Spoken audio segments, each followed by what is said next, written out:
2024 లేదా 25లో డిగ్రీ లేదా బీటెక్ చదివారా? సాఫ్ట్‌వేర్ జాబ్ కోసం ఎదురు చూస్తున్నారా? అయితే కోడ్ జ్ఞాన్ 100 డేస్ కోర్సులో చేరండి, జాబ్ సాధించండి. Hi everyone, I am Poojita. I am from JFS 17 batch, Amirpet branch. So I got placed in Sonata Software with 4 LPA package. నేను జాయిన్ అయ్యి ఆల్మోస్ట్ 6 మంత్స్ అయింది. సో ఎవ్రీడే క్లాసెస్ ఉంటాయి కదా మనకి.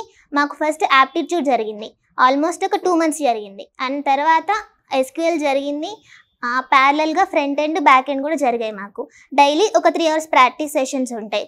తర్వాత సాఫ్ట్ స్కిల్స్ కూడా జరిగింది మాకు. సో సాఫ్ట్ స్కిల్స్ అనేది నాకు హెచ్ఆర్ రౌండ్లో అలాగే కమ్యూనికేషన్ రౌండ్లో చాలా బాగా హెల్ప్ అయింది. సో ఇంటర్వ్యూ ప్రాసెస్ వచ్చేటప్పటికి అక్కడికి వెళ్ళిన తర్వాత ఫస్ట్ మాకు ఒక సినారియో ఇచ్చారు. సినారియో ఇచ్చి ఈమెయిల్ రాయమన్నారు. సో అక్కడ నాకు సాఫ్ట్ స్కిల్ సెషన్స్ బాగా హెల్ప్ అయినాయి. టెక్నికల్ రౌండ్లో వచ్చేటప్పటికి ఏదో ఒక ప్రాజెక్ట్ని ఎక్స్ప్లెయిన్ చేసి ప్రాజెక్ట్లో మనం వేరియబుల్స్, మెథడ్స్, ఫంక్షన్స్ యూజ్ చేస్తాం కదా, అవన్నీ కోడ్ రాయమన్నారు. రాసిన తర్వాత జావాలో ఊప్ కాన్సెప్ట్స్ అడిగారు.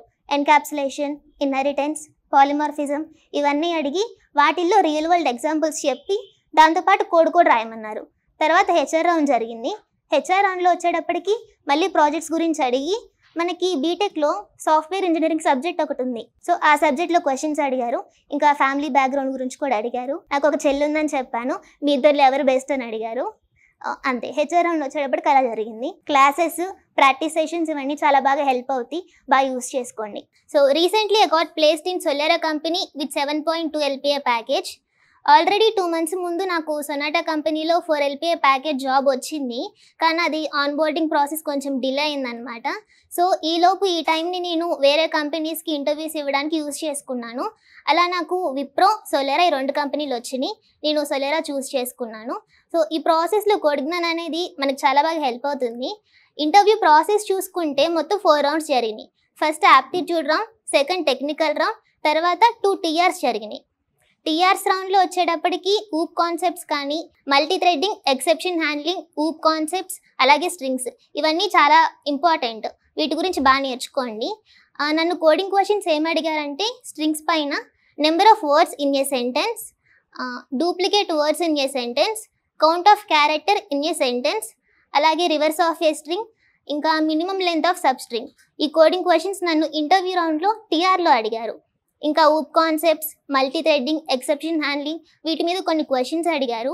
ఇంకొకటి ఏం అడిగారంటే instance block, instance method, static block, static method, constructor ఇవన్నీ కోడ్స్ రాసి ఎగ్జిక్యూషన్ ఆర్డర్ రాసి అవుట్పుట్ రాయమన్నారు. సో అలా ఒక క్వశ్చన్ అడిగారు. 3.5 LPA వస్తే చాలా నార్మల్ ఇంటర్వ్యూస్ జరుగుతాయి. అబౌవ్ 6 lakhs ప్యాకేజ్ మీరు క్రాక్ చేయాలి అంటే చాలా ఇన్ డెప్త్ స్కిల్ నేర్చుకోవాలి. ఆన్ పేపర్ అట్లా లాజిక్స్ రాయటం ఉండాలి. ఇప్పుడు తను సొనాటా అటెండ్ అయింది, ఇంకోటి విప్రో అటెండ్ అయింది, సొలేరా అటెండ్ అయింది. ఏ ఇంటర్వ్యూ ఎట్లా అనిపించింది? సో విప్రో అయితే కొంచెం ఈజీగా ఉంటుంది. విప్రోలో నన్ను ఫిబొనాకీ సిరీస్, ఇంకా swapping A number, reverse of a string ఈ 3 చాలా చిన్న ప్రోగ్రామ్స్ అనమాట. ఇవి కొన్ని హెచ్ఆర్ క్వశ్చన్స్ అడిగారు. అది 3.5 ప్యాకేజ్ కాబట్టి అదైతే చాలా ఈజీగా అయిపోయింది. సొనాటా 4 LPA ప్యాకేజ్, దాంట్లో ఊప్ కాన్సెప్ట్స్ ఇంకా ప్రాజెక్ట్స్ మీద ఎక్కువ ఫోకస్ చేశారు. సో అది కూడా కొంచెం ఈజీగా అయిపోయింది. కానీ 7.2 మాత్రం 2 టెక్నికల్ రౌండ్స్ జరిగినాయి, ఇంకా చాలా డీప్గా అడిగారు. సో ఎక్కువ కోడింగ్ క్వశ్చన్స్ కూడా రాయమని అడిగారు. మనకి మల్టీ థ్రెడ్డింగ్లో స్లీప్ మెథడ్, జాయిన్ మెథడ్ ఉంది కదా, అవి డెడ్ లాక్ సిచ్యువేషన్స్, వాటి కోడ్ కూడా రాయమన్నారు. సో అది కొంచెం కష్టంగా ఉంది. సో రెగ్యులర్ క్లాసెస్ బాగా ఫాలో అయితే ఈజీగా ఉంటుంది. డైలీ 2 hours ప్రాక్టీస్ సెషన్ ఉంటుంది కదా, అవైతే నాకు చాలా బాగా హెల్ప్ అయినాయి. ఎందుకంటే మనం ఏం క్వశ్చన్స్ ప్రాక్టీస్ చేయాలి అని ఒక లిస్ట్ ఇస్తారు, అవన్నీ మనం ప్రాక్టీస్ చేస్తాం కాబట్టి సో మనం బయట రిసోర్సెస్ రిఫర్ చేయాల్సిన అవసరం ఎక్కువ ఉండేది కాదు, ఈజీగా అయిపోయేది. ఏమైనా డౌట్స్ వచ్చినా కూడా మెంటార్ అవైలబుల్గా ఉంటారు. సో ఫాస్ట్గా డౌట్స్ క్లియర్ చేసేవాళ్ళు.